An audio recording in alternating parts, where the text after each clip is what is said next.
to start our live review, I want to say the graphics for the game are actually really good. You know, not really realism, which that's just fine. That doesn't bother me at all. But they did a really good job with only having like 30 people that created this game. The graphics look absolutely amazing. The game lighting wasn't bad. There were a few times that it kind of shifted a little weird, but overall the lighting was well done. Music soundtrack, dude, 10 out of 10. I absolutely loved the music for this game.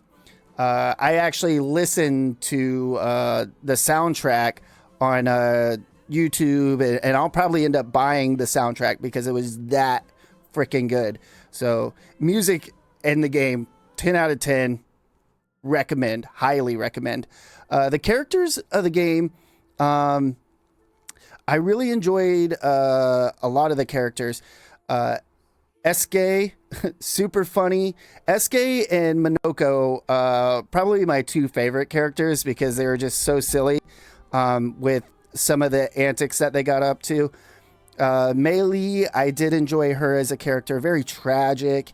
Lots of loss for that character, along with Verso, and it really shows like the human side of like Verso. I know that he was just a painting, but like he felt human, like he felt like he had a personality to him. Like all the characters that were in the game were very well written on their story, and I definitely enjoyed all of them. Lune, I didn't really play much of CL, but her story overall was very good too. Sad as well. I think everybody's story was actually very sad, but well done. Story of the game, again, I'm gonna say 10 out of 10.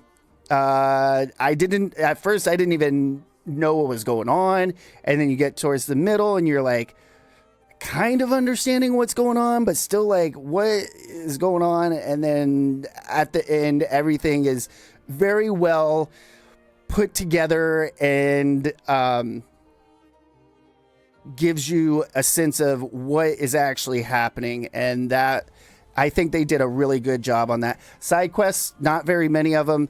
I did not like doing a lot of the side quests. Now, I'm not saying the side quests are bad. It's just I was really bad at the game at that time until I broke it. I ended up breaking the game. At least I feel like it on accident, because I was like, oh, well, I guess I'm going to solo this boss with Mael. And so I put a bunch of solo stuff on and damage stuff and just one-shotted her. So that was pretty cool. So some of the side quests I had fun with, some of them I did not. But I mean, that's subjective, you know.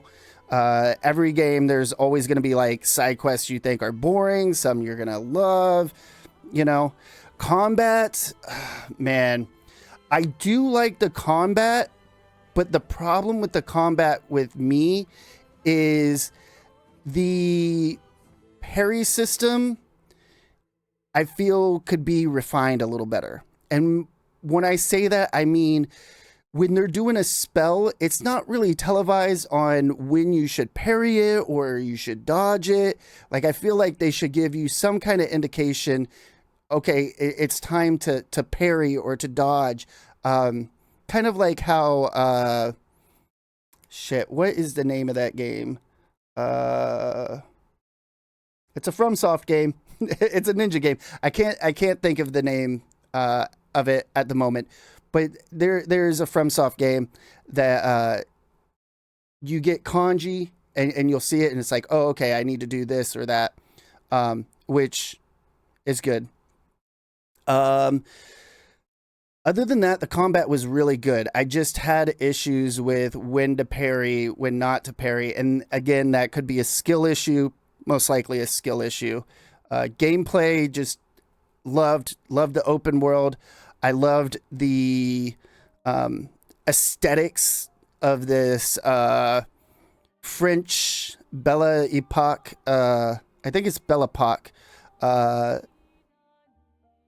kind of world that they had. It was really beautiful. I enjoyed exploring it. With streaming, I have to, cut a lot of time out, and I don't get to explore as much as I do off stream. But what I did on stream, I really enjoyed, even though I was getting upsetty spaghetti there for a little bit. Bugs. I cannot really say that I ran into any bugs in the game. I did not. Oh, no, there was one, but it wasn't game breaking or anything. There was a point that you could cross a bridge, right? Well, I guess I didn't open up the bridge yet, and I was able to cross it. But that was it. That was like the only bug that I ran into in the game. So overall, I think the game was really well done.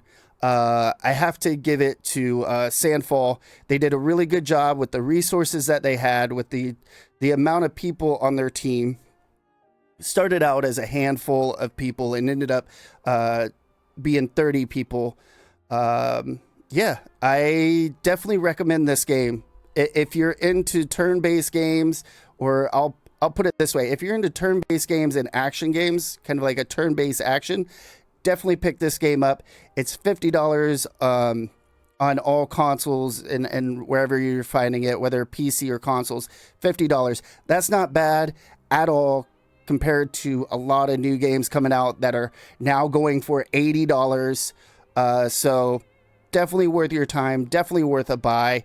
If I'm going to rate this game, what would I rate it? I would give it a 9 out of 10. I would like to give it more, but unfortunately, I had some issues with it, just with a lot of the combat. But again, that is, I think, a skill issue on my part. All right, everybody. That is my review. Hopefully you guys enjoyed it. Let's go ahead and end the stream.